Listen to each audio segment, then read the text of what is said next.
이것도 잘 알고 계시죠? 진짜 많이 봤죠? 세례요한은 천국에 가지 못했다. 왜냐? 많이 들었죠? 세례요한은 천국에서 가장 작은 자보다 작은 자야. 이거 들어보셨으면 기억납니까? 가장 작은 자. 그러니까 이게 천국에서 제일 작은 자가 있는데 걔보다 더 작어. 가장 작은 자보다. 천국에 없네. 이거예요. 세례요한이 천국에서 가장 작은 자보다 더 작다는 것은 세례요한이 결국 천국에 없다는 말이다. 그거는 뭐예요? 왜 천국에 없을까? 이유는 배도있기 때문이다. 자, 볼까요? 내가 진실로 너희에게 말하노니 여자가 낳은 자 중에 세례요한보다 큰 이가 일어남이 없다. 그러나 천국에서는 극히 작은 자라도 뭐합니까? 세례요한보다 크다라는 거죠. 이거 기억납니까? 그래서 세례요한은 배도자다. 자, 이만희 씨도 이 부분을 언급하죠. 예수님은 세례요한 때까지의 선지자도 예언도 율법도 다 끝난다고 했습니다. 그러나 세례요한이 최고의 여자가 나는 큰 자이지만 천국에서는 지극히 적은 자보다 또 적다고 했습니다.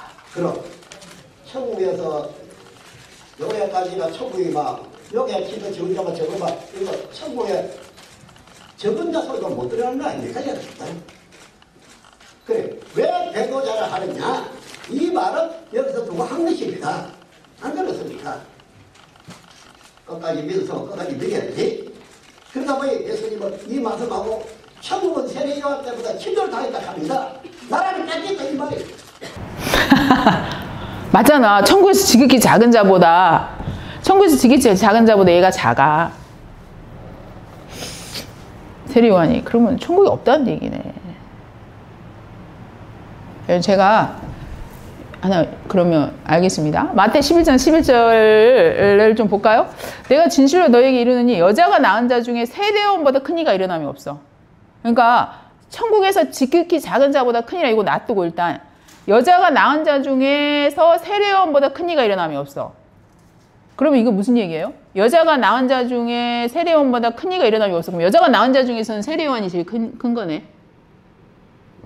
여자가 낳은 자 중에서는 세례요한보다 큰 이가 없어. 그럼 여자가 낳은 자 중에 제일 큰 사람은 누구라는 얘기예요? 지금 세례요한이라는 얘기야. 예수님 말씀하시기를. 그럼 세례요한이 천국에 없어. 이런 식으로 문제를 이 성경을 해석하자면 세례요한이 천국에 없어. 그럼 여자가 낳은 자는 다 천국에 없다가 되겠죠. 아니 여자가 낳은 자 중에 세례요한보다 큰 이가 없어. 그럼 여자가 낳은 자는 전부 다 천국에 없어야 되잖아요. 그렇게 해석이 돼야 되겠죠. 그러니까 뒤에만 보지 말고, 그러니까 요거를 이런 식으로 해석한 거잖아. 진짜 네가 천국을 저렇게 갈라놓고, 야 천국에서 가장 작은 자보다 더 작아 버리니까 천국 밑에 있어. 라인 밑에. 응? 이렇게 되는 거잖아요. 뭐 이렇게 이 문장을 해석한다면 그러면 그 앞에 있는 여자가 낳은 자 중에 세례요한보다 큰 이가 일어나면 없어. 그럼 여자가 낳은 자들은 전부? 여자가 낳은 자 중에 세례요한이 제일 크다는 얘기니까 여자가 낳은 자는 전부 다 천국에 없어야 되는데 세례요한이 천국에서 가장 작은 자보다 작아서 천국에 못 갔다고 한다. 그런 식으로 해석하느라면 세례요한이 여자가 낳은 자 중에서 제일 크다는 말은 여자가 낳은 다른 이들은 모두 천국에 못 갔어야 한다는 이상한 의미가 되어버린다. 여자가 낳은 아브라함도 모세도 선지자도 천국에 못 가는. 자, 누가복음 13장 28절에 너희가 아브라함과 이삭과 야곱과 모든 선지자는 하나님 나라에 있고 오직 너희는 밖에 쫓겨난 것을 볼 때 거기에서 슬피 울며 이를 갈며. 아브라함과 이삭과 야곱과 모든 선지자가 다 하나님 나라에 있다라고 얘기를 하고 있습니다. 모든 선지자가. 그죠? 모든 선지자. 어떻게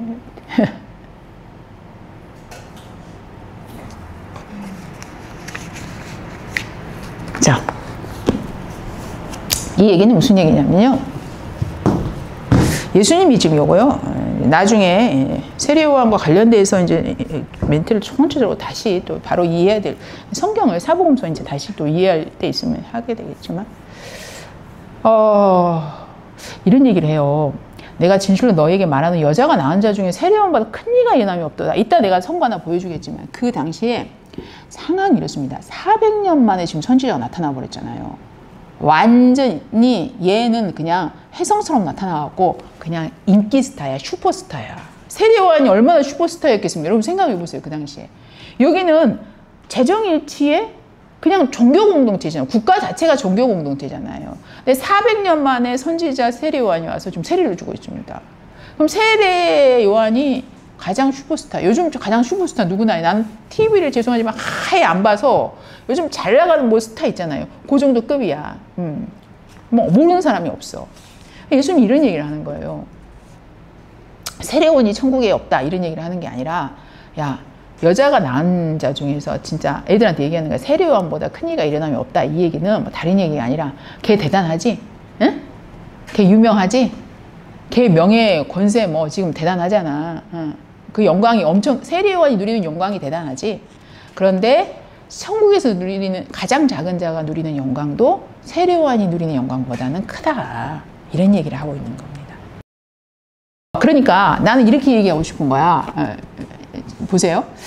천국이 좋은 것이라는 걸 좀 설명해 주고 싶어.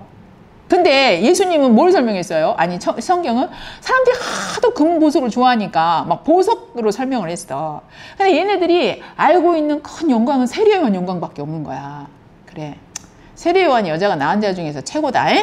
그래, 알겠어. 그런데 천국에서 가장 작은 자가 누리는 영광도 세례요한의 것보다는 커. 이런 얘기, 세례요한보다는 크다. 이렇게 얘기하는 거예요. 그 천국에 관한 설명이에요, 실은. 자, 요거를 제가 굳이 이제 내용을 설명하려니까 이게 좀 문맥과 상관없이, 이렇게 좀 기승전결 흐름과 상관없이 좀 생뚱맞게 느껴지지만 이 의미가, 우리 천국에 대해서 이해를 하고 구원론이 다 되고 성경을 좀 이해하고 하면 이제 또 훨씬 더 쉽습니다. 예수님이 천국에 대해서 뭘 얘기하려고 지금 이걸 설명하셨을까라는 부분을 전체적인 문맥 속에서 이해를 해야 되겠죠. 그래서 어찌됐든 신천지식으로 이 얘기를 한다면 이게 해석이 안 된다는 거 분명히 아셔야 돼요. 우리가 너무 잘 알았듯이 천국이 지극히 작은 자보다 세례요한이 작다? 그러니까 천국 라인 바뀌네? 이렇게 생각한다면 그 앞에 있는 문장, 여자가 낳은 자 중에 세례요한보다 크게 일어난 이가 없다. 이렇게 해버린 것은, 그러면 여자가 낳은 자들은 다 지옥에 있다는 얘기네. 뭐 그런 식으로. 세례요한도 지옥 갔으면 다. 그리고 이제 성경을 조금 더 우리가 좀 이해해 볼 필요가 있습니다. 세례요한이요, 어디서 죽냐면요. 여러분, 사복음서는 예수님이 나심부터 거의 시간순으로 이렇게 기록되어 가지고 어디까지 십자가에 죽으시고 이제 부활하시기까지 일이 사복음서에 기록되어 있잖아요. 근데 세례요한은 언제 죽냐면 마태복음에서는 14장에서 죽습니다. 14장. 14장에 죽어요. 한번 열어볼까요? 마태복음.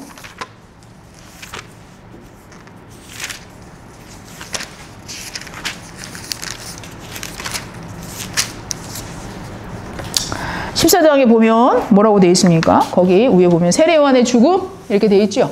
맞습니까? 세례요한의 죽음 이렇게 되어 있습니다. 14장에 죽어요.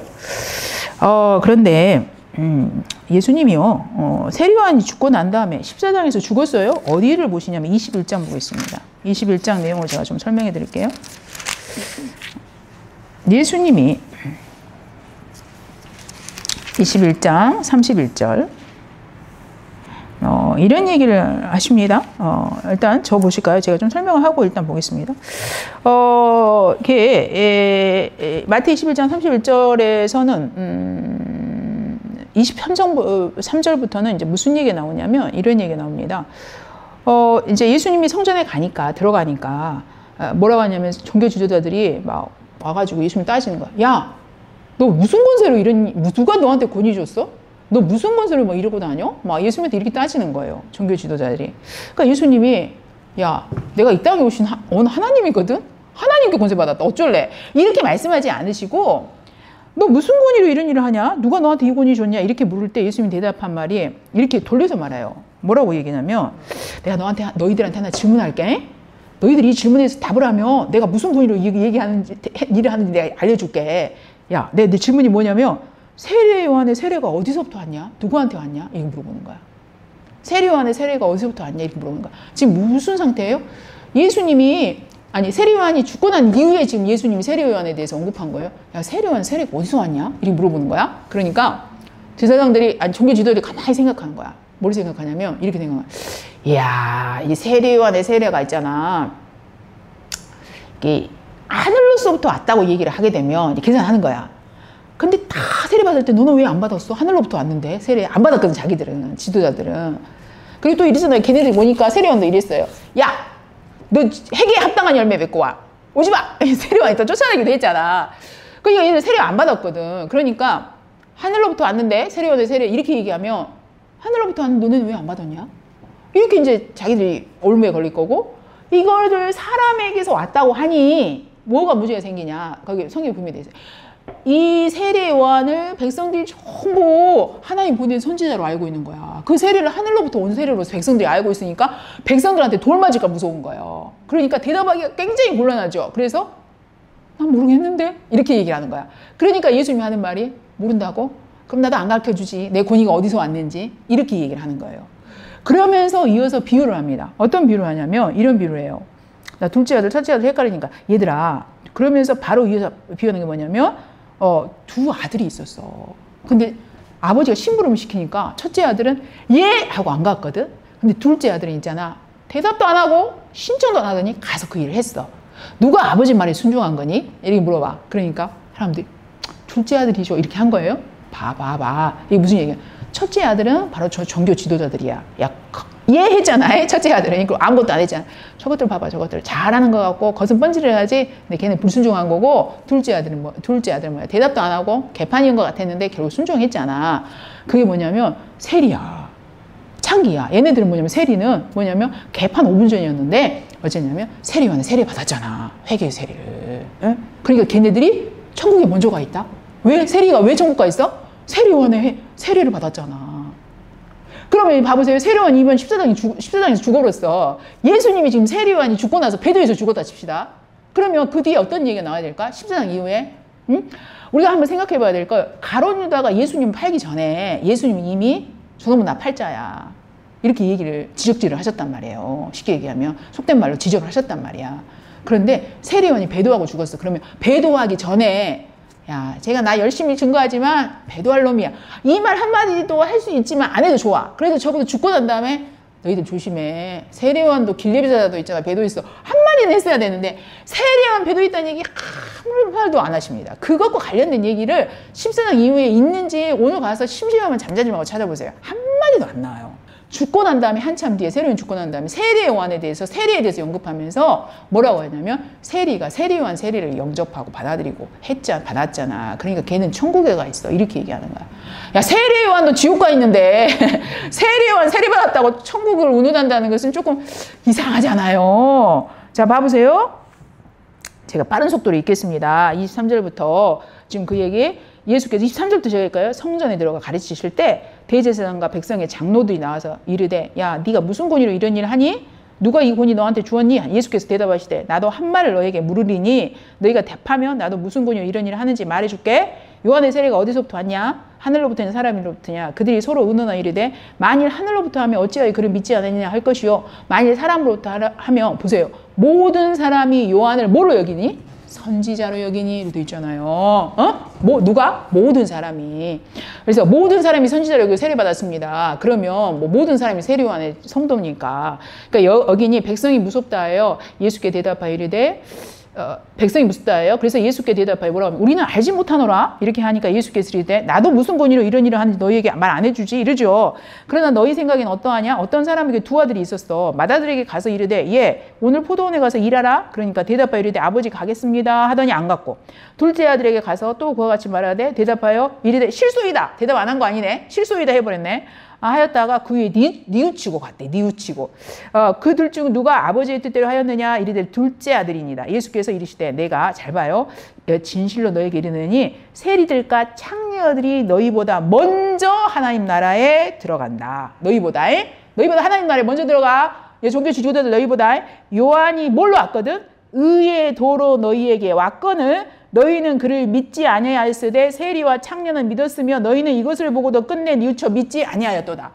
야, 세상에 세례 요한이 배도하고 죽어버렸어. 개 죽음 당했는데 신천지 말대로 예수님이 죽고 난 다음에 야, 걔가 의의 도로 왔거든. 근데 얘 너네는 안 믿었잖아. 그런데 이제 세리와 창녀는 믿었잖니. 그러니까 걔네는 천국 가 있다. 이런 얘기가 세례 요한도 지금 지옥 가 있는데 신천지 말대로 가능한 얘기겠는가? 성경은 전체적으로 제대로 잘 봐야 되겠죠.